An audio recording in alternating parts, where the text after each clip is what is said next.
فأنا ناصح لإخواني بالصدع بالحق تبيض وجوههم. السكوت في مسألة الحزبية يضرها، فاصدع بما تؤمر وأعرض عن المشركين. سلامي على دماج ورجالها والشيخ يحيى ودار العلم يا سعد بانيها. بسم الله الرحمن الرحيم. إن الحمد لله نحمده ونستعينه ونستغفره ونعوذ بالله من شرور أنفسنا وسيئات أعمالنا. من يهده الله فهو المهتدي ومن يضلل فلن تجد له وليا مرشدا. أشهد أن لا إله إلا الله وحده لا شريك له وأشهد أن محمدا عبده ورسوله صلى الله عليه وعلى آله وأصحابه ومن تبعه بإحسان إلى يوم الدين. أما بعد. معاشر الإخوة الأحبة rahimani wa rahimakumullah.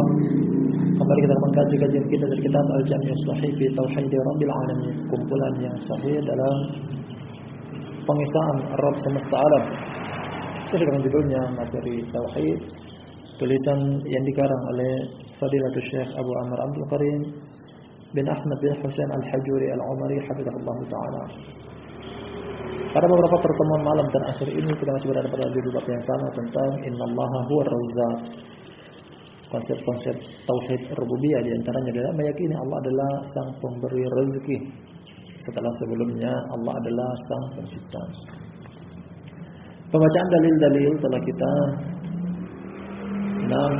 baca beberapa pertemuan malam terakhir ini, mulai dari ayat kemudian hadis yang lumayan panjang. Masih tersisa satu hadis dalam judul bab ini, kita akan selesaikan. Kemudian sebagaimana judul bab yang sebelumnya, kita akan kupas berupa kesimpulan yang berkaitan dengan ar-rizq, rezeki, atau seputar nama Allah Subhanahu wa taala Ar-Razzaq. Kata sang penulis, semoga Allah menjaga beliau. At-thalitsatu wal 20, hadis yang ke-23 sekaligus hadis yang terakhir dalam judul bab ini. Qala Imam An-Nasa'i rahimahullahu taala fi amalil yawm wal lailah. Berkata Imam An-Nasa'i, nama beliau Ahmad bin Shu'aib. Nah, kunyahnya Abu Abdurrahman, masyhur dengan An-Nasa'i. Di dalam buku beliau berjudul Amalul Yawm wal Lailah, amalan sehari-hari, amalan sehari semalam. Nah, artinya apa yang beliau kumpulkan hadis-hadis dalam buku ini berkaitan dengan kegiatan Rasulullah SAW sehari semalam, berkaitan dengan zikir, doa, berkaitan dengan kegiatan beliau. Berkata Imam Nasa'i rahimahullah, qala akhbarani Zakaria bin Yahya qala haddatsana Abdul A'la qala haddatsana Bishr bin Mansur an Suhail an abihi an Abi Hurairah radhiyallahu anhu qala. Hadisnya hadis Abu Hurairah, riwayat Imam An-Nasa'i dalam Amalul Yawm wal Lailah. Imam Nasa'i punya judul buku yang lain yang masuk dalam kategori buku-buku induk hadis, yakni sunan, khususnya Sunan Al-Kubra. Namun ini di luar Sunan Al-Kubra, nama buku tersebut Amalul Yawm wal Lailah. Dari Abu Hurairah, semoga Allah meridhoinya, qala, kata dia, da'a rajulun minal ansar min ahli Quba an-nabiy sallallahu alaihi wa ala alihi wasallam. Seorang lelaki dari kalangan kaum Ansar, dari penduduk Quba. Quba adalah di pelosok kota Madinah, sebelah tenggara kota Madinah.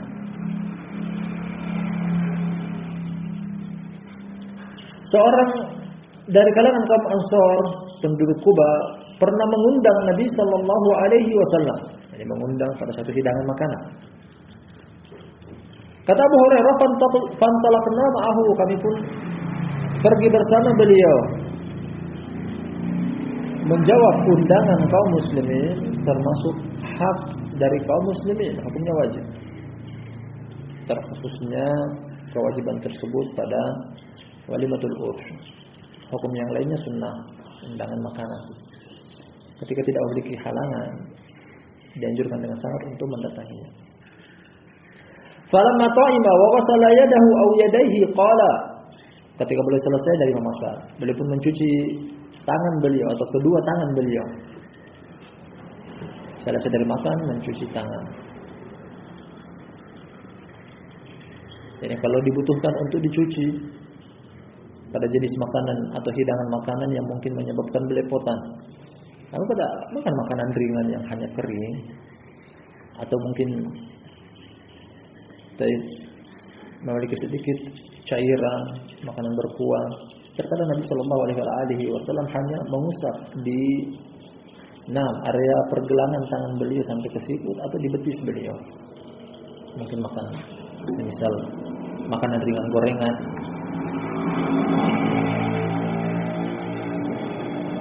Dan dari perbuatan ini termasuk ini adalah sunnah.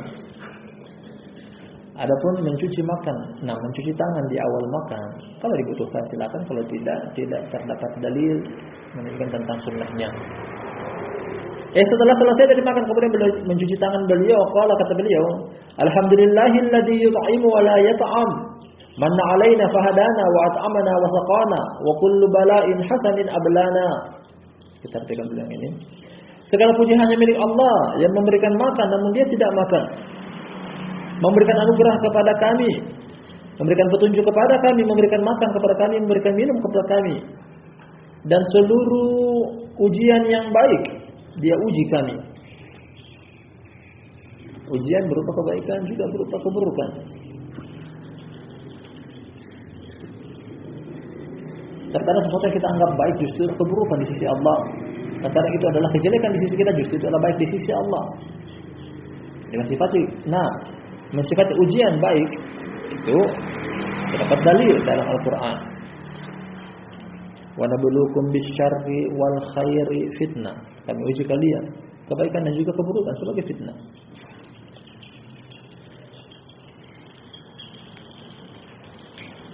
Alhamdulillahi ghairu muwaddi'in wala mukafi'in wala mukafa'in wala maghfurin wala mustaghfin anhu. Kita artikan dulu. Segala puji hanya milik Allah, tanpa menyisakan, tanpa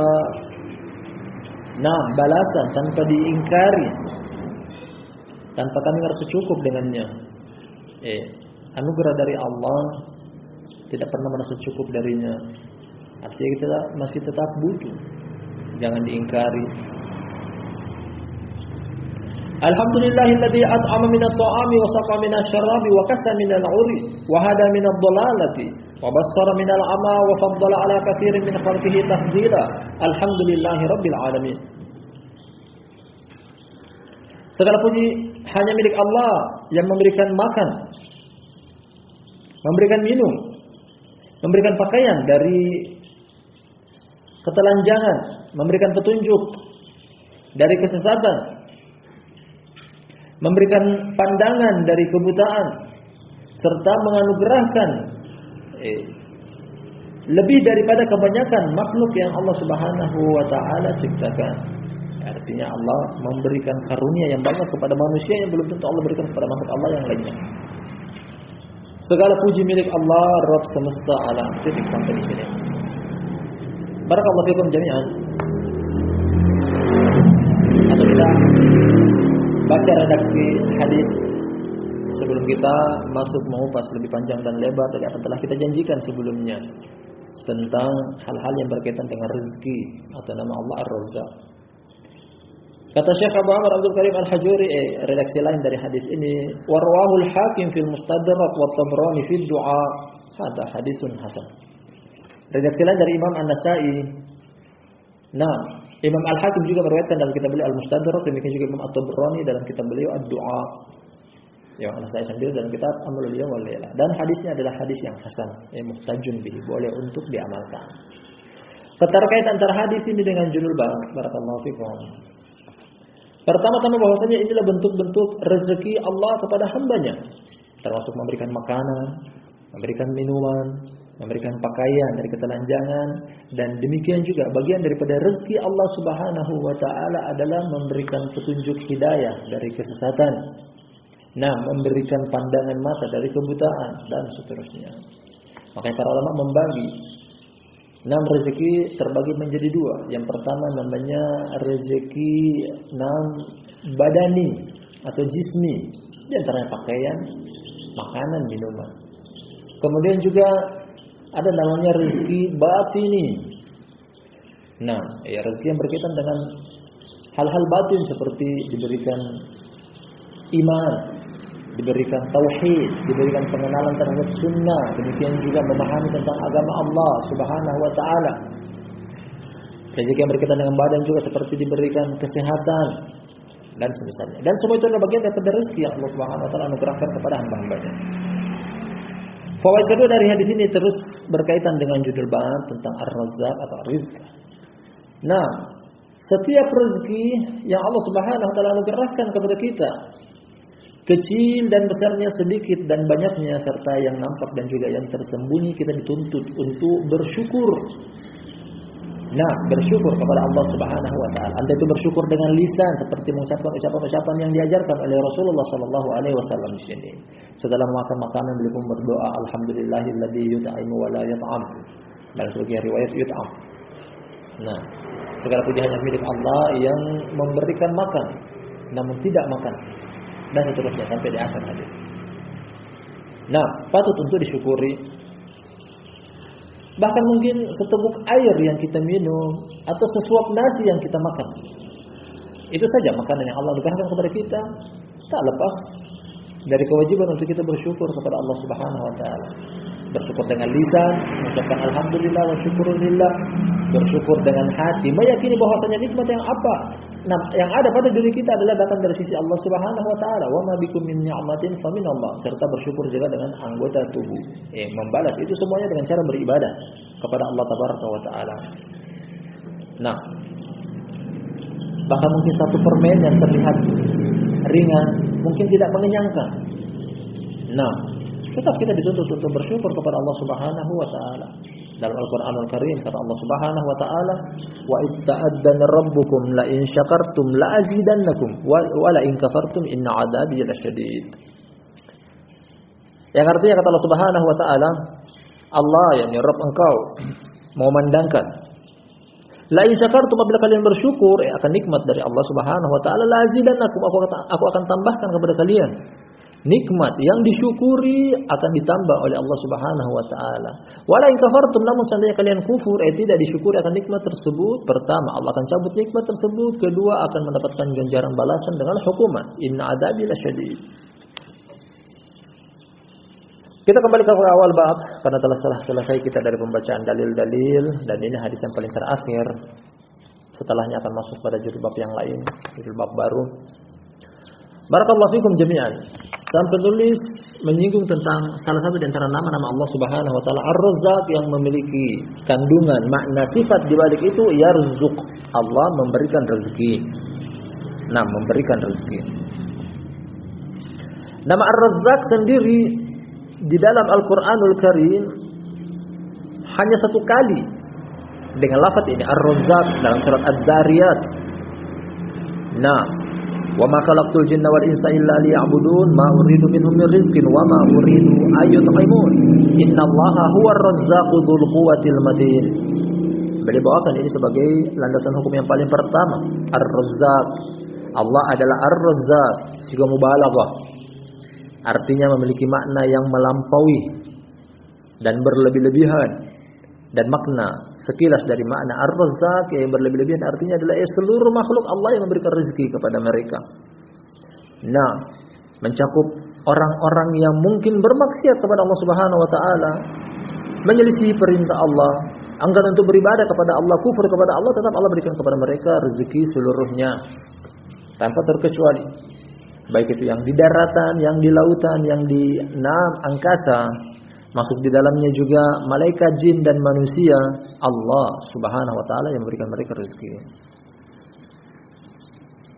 Adapun lafaz ar-raziq isim fa'il dari kata razzaqa yarzuqu, razikun isim fa'il daripada razaq artinya adalah yang memberikan rezeki.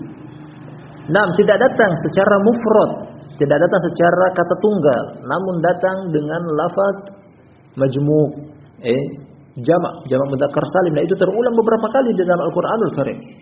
La yarzuqannahumullahu rizqan hasanan wa innallaha lahuwa khairur raziqin. Dalam surat Al-Hajj. Datang juga dalam surat Al-Jumu'ah, wallahu khairur raziqin. Datang juga dalam surat Al-Mu'minun, antas alhum kharjan fa kharaj rabbika khairun wa huwa khairur raziqin. Semuanya dengan makna yang sama, wa huwa khairur raziqin, dialah sebaik-baik pemberi rezeki. Di sini menetapkan bahwasanya pemberi rezeki banyak, namun rezeki yang paling terbaik adalah rezeki milik Allah Subhanahu wa taala, menunjukkan bahwasanya ada yang bisa memberikan rezeki selain Allah Subhanahu wa taala. Kalau kita sebutkan pada awal pembahasan kitab Ar-Razzaq atau bab tentang Ar-Razzaq, bahwasanya Allah memberikan rezeki kepada sebagian makhluknya, kemudian makhluk tersebut membagi-bagi rezeki kepada orang lain, termasuk suami memberikan rezeki atau nafkah kepada istrinya, orang tua memberikan rezeki atau nafkah kepada anaknya, dan itu bagian daripada pemberian rezeki. Namun Allah sebaik-baik pemberi rezeki. Dari apa telah kita baca kumpulan dalil, baik itu ayat Al-Quranul Karim serta hadis-hadis yang beliau syaratkan, sampai beliau syaratkan bahwasanya itu adalah hadis-hadis yang sahih.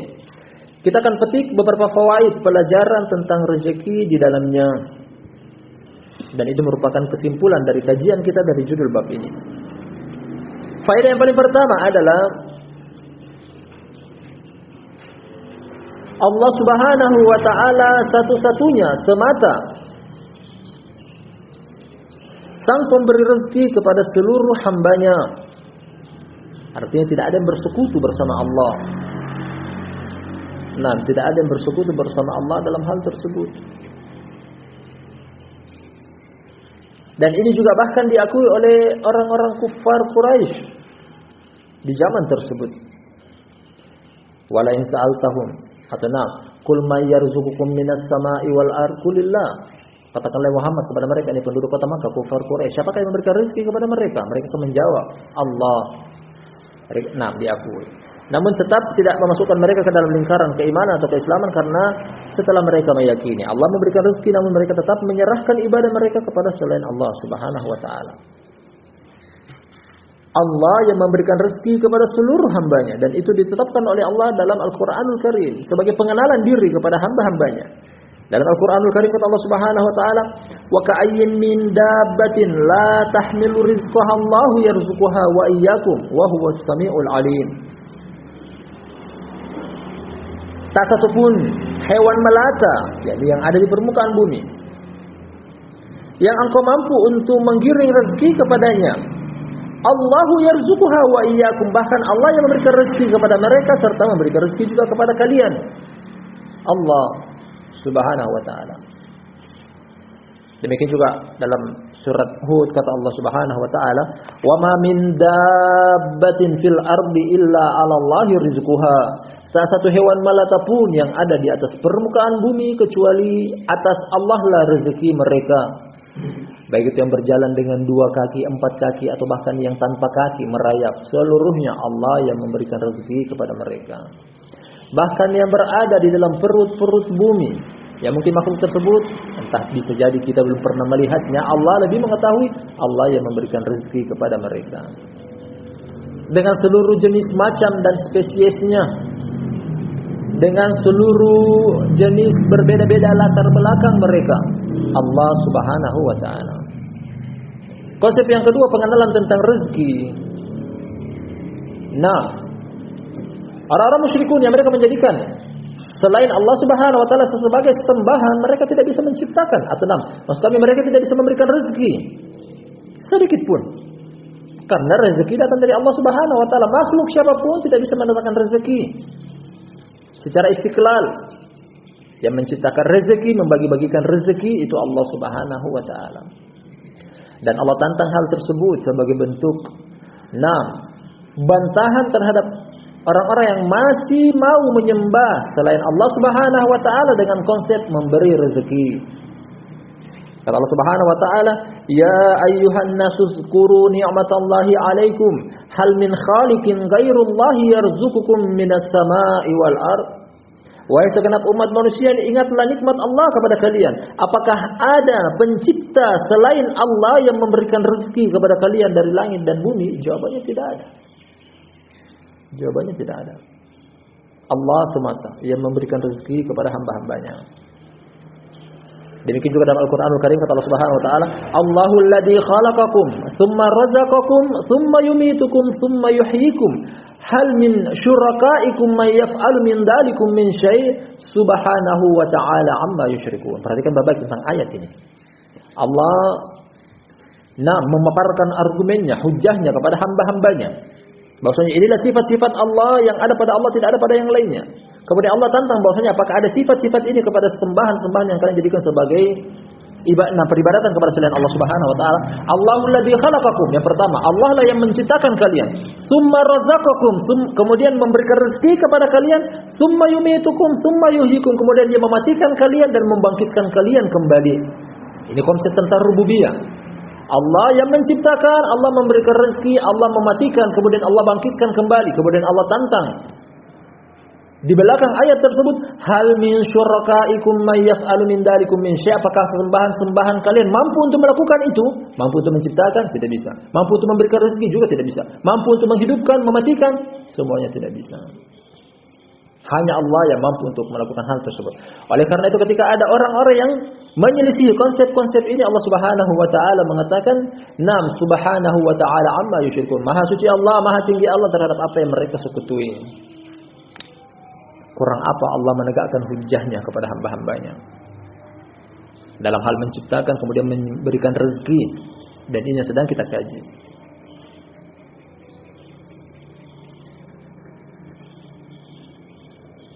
Kemudian konsep yang ketiga juga tentang rezeki dari Allah Subhanahu wa taala.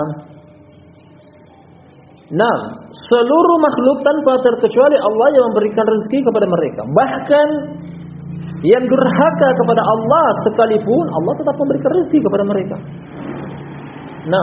Yang durhaka kepada Allah sekalipun Allah tetap memberikan rezeki kepada mereka sebagai bentuk kasih sayang Allah.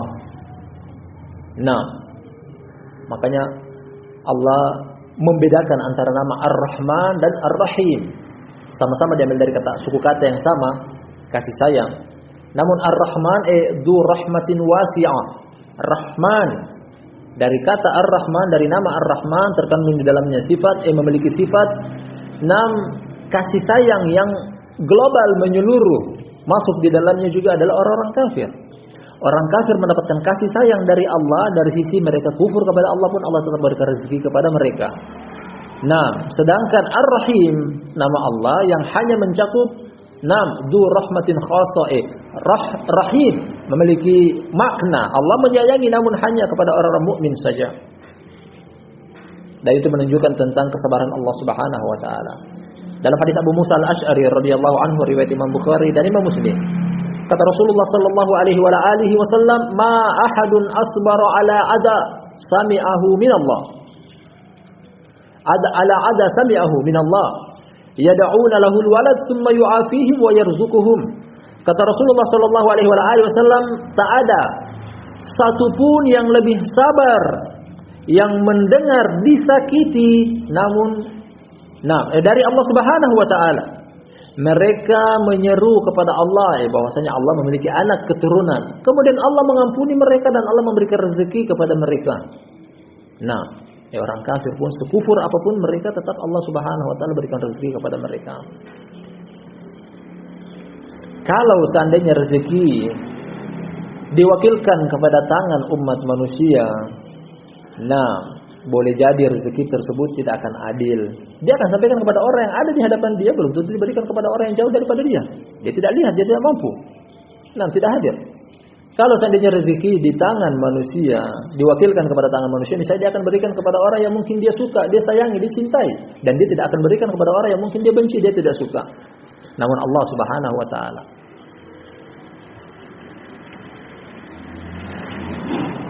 Konsep yang berikutnya tentang rezeki, barakallahu fikum jami'an.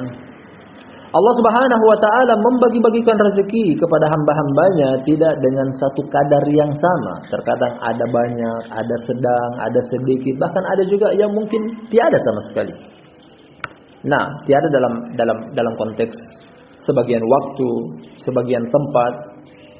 Nah, karena kalau tidak ada rezeki sama sekali itu mustahil. Setiap orang yang ditakdirkan untuk hidup akan ada rezeki yang akan sampai kepada dia.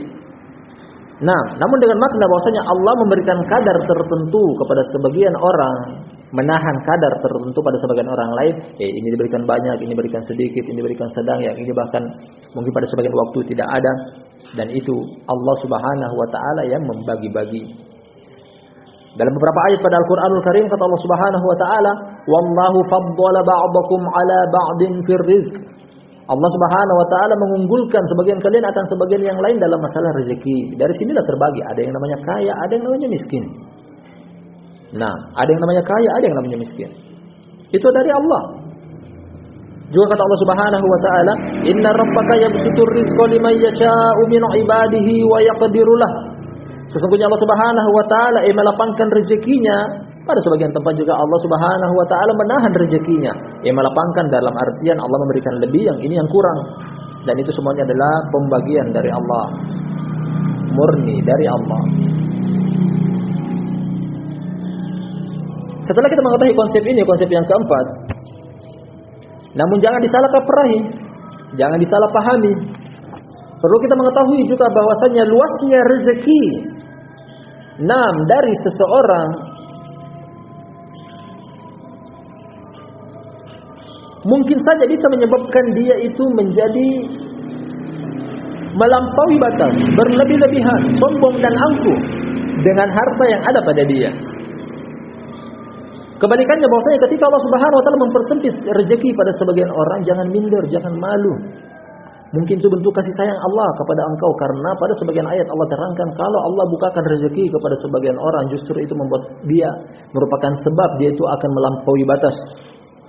Nah, dalam Al-Qur'anul Karim kata Allah Subhanahu wa taala, "Walau basatallahu rizqa li ibadihi labagaw fil ardi walaki yunazzilu biqadarin ma yasha innahu bi ibadihi khabirum basir."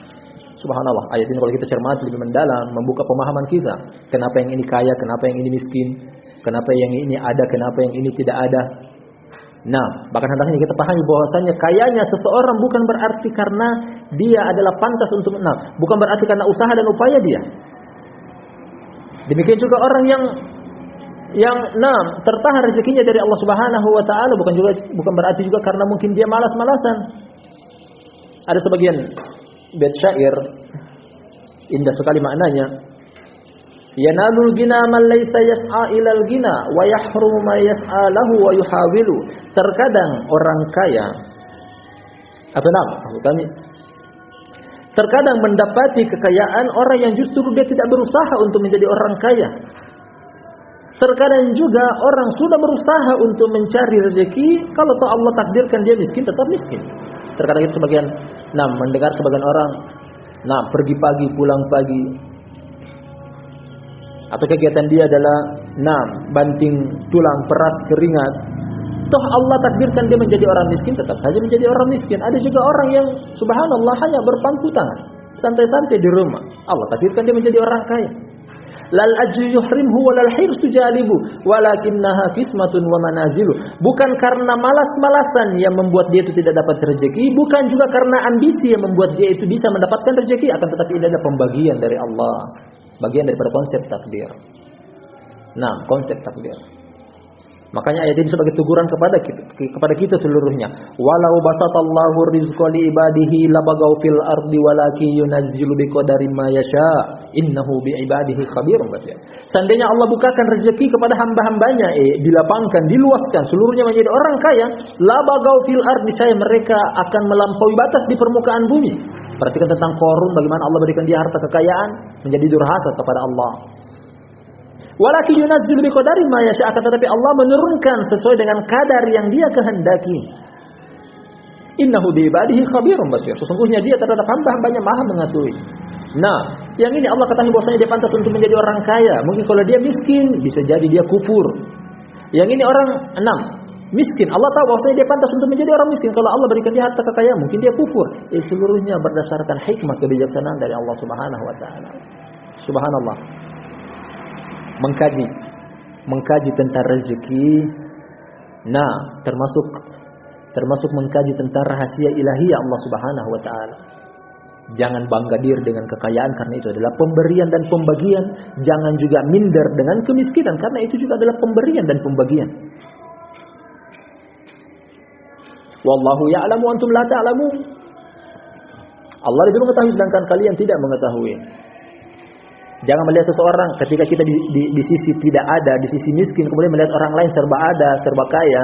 Jangan menganggap bahwasanya Allah Subhanahu wa taala pelit kepada kita. Nah, karena kita tidak tahu ujian apa yang Allah timpakan kepada orang kaya tersebut. Mungkin dia kaya dari sisi harta, namun bisa jadi Allah cabut keimanan dari dia. Cabut ketenangan kehidupan dari dia. Cabut kesehatan dari dia. Allah timpakan kepada dia penyakit. Intinya masing-masing diberikan kadar tertentu. Itu yang Allah Subhanahu wa taala lebih mengetahui dan kita tidak mengetahui. Konsep rezeki yang lainnya dari Allah Subhanahu wa taala, seberapa banyak pun hamba meminta kepada Allah dan seluruh hamba Allah berikan rezeki mereka, tidak pernah mengurangi kerajaan dan kepemilikan Allah Subhanahu wa taala. Setiap hamba Allah berikan, yang besar, yang kecil, yang tua, muda, yang dahulu, yang sekarang, yang akan datang, yang belum lahir bahkan, seluruhnya Allah beri rezeki mereka. Yang ini kaya, yang ini super kaya, yang ini lebih kaya, yang ini paling kaya, seluruhnya Allah berikan. Namun kekayaan Allah Subhanahu wa taala jangan dianggap bahwasanya berkurang, tidak pernah berkurang sama sekali. Berbeda dengan harta kekayaan milik manusia, dia punya ada, namun dia berikan kepada orang lain, berkurang punya dia. Nah, mungkin terbagi 2, terbagi 3, terbagi 4. Namun harta kekayaan milik Allah Subhanahu wa taala, rezeki Allah tidak akan pernah berkurang. Nah, ini sebagai motivasi bahwa kalau ingin meminta rezeki, meminta sesuatu kepemilikan, meminta perbendaharaan duniawi, minta kepada pemiliknya Allah Subhanahu wa taala. Karena ketika Allah memberi tidak berkurang apa yang ada di sisi Allah. Meminta kepada makhluk punya dia kurang. Makanya dari situ manusia pelit, dia sudah setengah mati. Dia sudah jerih payah mencari, kemudian ada orang yang minta dengan cuma-cuma, gratis tanpa bekerja, mustahil untuk diberikan. Datang dalam hadis qudsi riwayat Imam Muslim, kata Allah Subhanahu wa taala, ya ibadi law anna awwalakum wa akhirakum wa insakum wa jinnakum qamu fi sa'idin wahid fas'aluni fa'ataitu kulla insanin mas'alata ma naqasa dhalika mimma indi illa kama yanqusul mikhyatu idza udkhila al-bahr. Yang artinya kata Allah Subhanahu wa taala dalam hadis qudsi, wahai hamba-hambaku, seandainya orang pertama di antara kalian atau yang paling terakhir di antara kalian, demikian juga jin dan manusia kalian, seluruhnya berdiri di satu tempat yang sama, masing-masing meminta, kemudian aku berikan kepada masing-masing orang hajat kebutuhan dia, semua orang Allah berikan. Maka hal tersebut tidak akan mengurangi sesuatu pun yang ada di sisiku kecuali seperti kurangnya jarum yang dimasukkan ke dalam lautan. Jarum dicelupkan ke dalam lautan. Kemudian ke jarum tersebut mungkin 1-2 tetes. 1-2 tetes dari ujung jarum tersebut yang meneteskan air lautan. Seperti itulah berkurangnya harta. Namun sisa harta Allah Subhanahu wa taala, rezeki Allah Subhanahu wa taala, kepemilikan Allah adalah lautan samudera yang luas tersebut. Tidak terpengaruh dengan apa yang Allah Subhanahu wa taala telah berikan kepada hamba-hambanya. Konsep rezeki yang lainnya juga adalah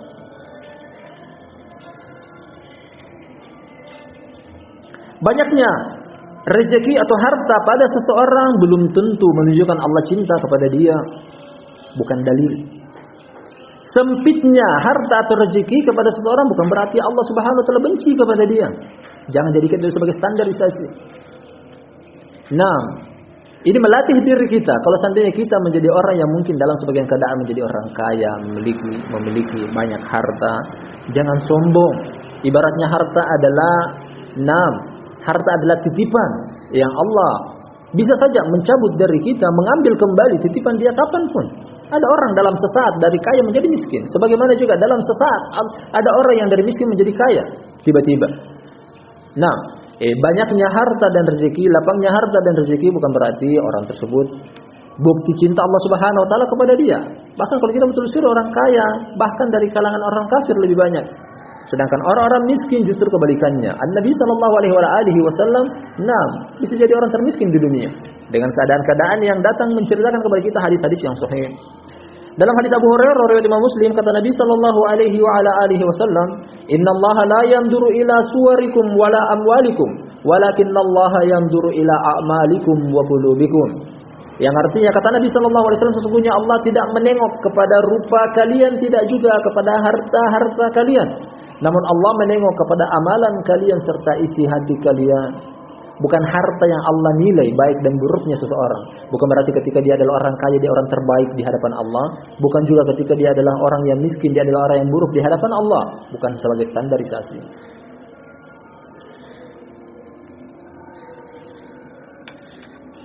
Konsep yang berikutnya tentang harta kekayaan, barakallahu fikum jami'an. Yang Allah Subhanahu wa taala ajarkan, yang Allah Subhanahu wa taala anjurkan dari mengais rezeki bukan tentang banyaknya. Namun yang Allah nilai adalah tentang keberkahannya. Jadi kalau mau mencari rezeki, mengais rezeki, cari keberkahannya. Nah, bukan cuma sekedar banyaknya. Karena kalau banyak kemudian tanpa keberkahan malah justru menjadi musibah bagi orang tersebut. Sebaliknya bahwasanya ketika hartanya sedikit namun berkah akan mencukupi dia. Dia bersyukur dengan yang sedikit, Allah akan tambahkan rezeki tersebut dan akan menjadi berkesinambungan. Hari ini sedikit, besok sedikit. Namun terus dia bersyukur akan menjadi keberkahan. Hidupnya tenang, tanpa beban, bisa beribadah, tidak tersibukkan dengan harta. Wailah di sisi orang lain, terkadang banyaknya harta membuat dia tersebut, barakallahu fikum jami'an, justru tersibukkan dari beribadah. Keberkahan yang Allah Subhanahu wa taala inginkan. Dalam Al-Qur'anul Karim kata Allah Subhanahu wa taala, "Walau anna ahlal qura amanu wattaqau lafatahna 'alaihim barakatin minas sama'i wal ard walakin kadzdzabu fa akhadnahum bima kanu yakdzibun." Yang artinya kata Allah Subhanahu wa taala, seandainya penduduk negeri mereka beriman serta bertakwa, niscaya akan kami bukakan keberkahan kepada mereka, baik itu dari langit dan bumi. Keberkahan bukan cuma sekedar banyaknya rezeki, karena banyaknya rezeki bukan menunjukkan tentang belum tentu kebaikan, namun yang diinginkan adalah keberkahan.